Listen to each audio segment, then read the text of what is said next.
ఏపీలోని ప్రజలు ఫలితాల గురించి ఉత్కంఠగా ఎదురు చూస్తున్నారు. ప్రస్తుతం అక్కడ హాట్ క్లైమేట్ నెలకొంది. ఇక పోలింగ్ రోజు నుంచి రాజకీయ ఘర్షణలతో అల్లాడిపోయిన పల్నాడు వాసులకు తాజాగా మరో కష్టం వచ్చి పడింది. ఎక్కడో నార్త్ లో అత్యంత అరుదుగా కనిపించే వ్యాధి ఇప్పుడు పల్నాడులో వెలుగులోకి వచ్చింది. దీంతో ఏపీ వాసులకు ఈ వ్యాధి ఇప్పుడు కలవరపెడుతోంది.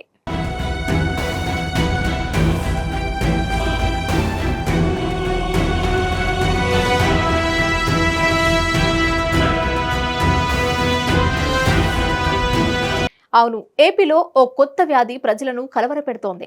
ఇప్పటికే పల్నాడులో వ్యాపించిన ఆ వ్యాధి ఇద్దరు పిల్లల్లో గుర్తించారు. పంజాబ్ లో మాత్రమే కనిపించే ఓ అరుదైన వ్యాధి తాజాగా పల్నాడులో దర్శనమివ్వడంతో ఏపీ ప్రజలు ఆందోళనకు గురవుతున్నారు. దీంతో ఈ వ్యవహారం రాష్ట్రంలో కలకలం రేపుతోంది. ఆ వ్యాధి పేరు సికిల్ హెమోగ్లోబిన్ డి పంజాబ్. ఇది పల్నాడు జిల్లాకు చెందిన ఇద్దరు చిన్నారుల్లో గుర్తించినట్లు గుంటూరు ప్రభుత్వ ఆసుపత్రి సూపరింటెండెంట్ కిరణ్ కుమార్ తెలిపారు. దీనికి సంబంధించిన విషయాలు మీడియాకు వెల్లడించారు.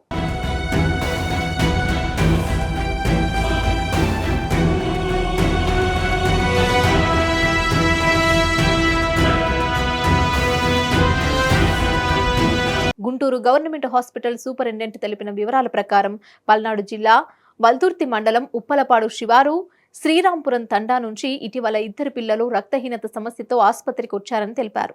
ఆ సమయంలో వారికి రక్త పరీక్ష చేయగా వారు సికిల్ హెమోగ్లోబిన్ డి పంజాబ్ అనే వ్యాధితో బాధపడుతున్నట్లు గుర్తించామని తెలిపారు.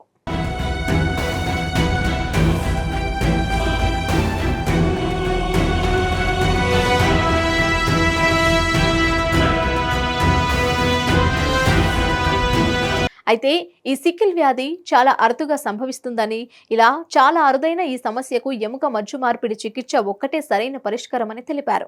అయితే ప్రస్తుతం ఈ చికిత్స ప్రభుత్వ ఆసుపత్రులు అందుబాటులో లేదని ఆయన తెలిపారు. తాత్కాలికంగా దాతల రక్తం నుంచి ఎర్ర రక్త కణాలు వేరు చేసి ఎక్కించడం ద్వారా రోగికి మేలు కలుగుతుందని వెల్లడించారు. ఇదే క్రమంలో ఈ అరుదైన వ్యాధిని గుర్తించిన ప్రాంతంలో నివసిస్తున్న ఇతర పిల్లలందరికీ రక్త పరీక్షలు చేయవలసిన అవసరం ఉందని వైద్యులు వెల్లడించారు.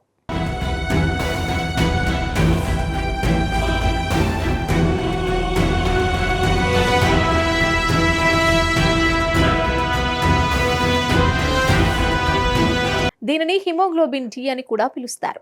ఈ అరుదైన వ్యాధి భారత్తో పాటు పాకిస్తాన్, ఇరాన్, ఇరాక్ వంటి దేశాల్లో ఎక్కువ వ్యాప్తి చెందుతుందట. అయితే భారత్లో మాత్రం వాయువ్య రాష్ట్రాల్లో చిన్నారులకు ఎక్కువగా సోకుతుందని, ఈ వ్యాధి సోకిన వారు త్వరగా అలసిపోతారని, వీరిని తరచూ రోగాలు చుట్టుముడుతూ ఉంటాయని చెప్తున్నారు.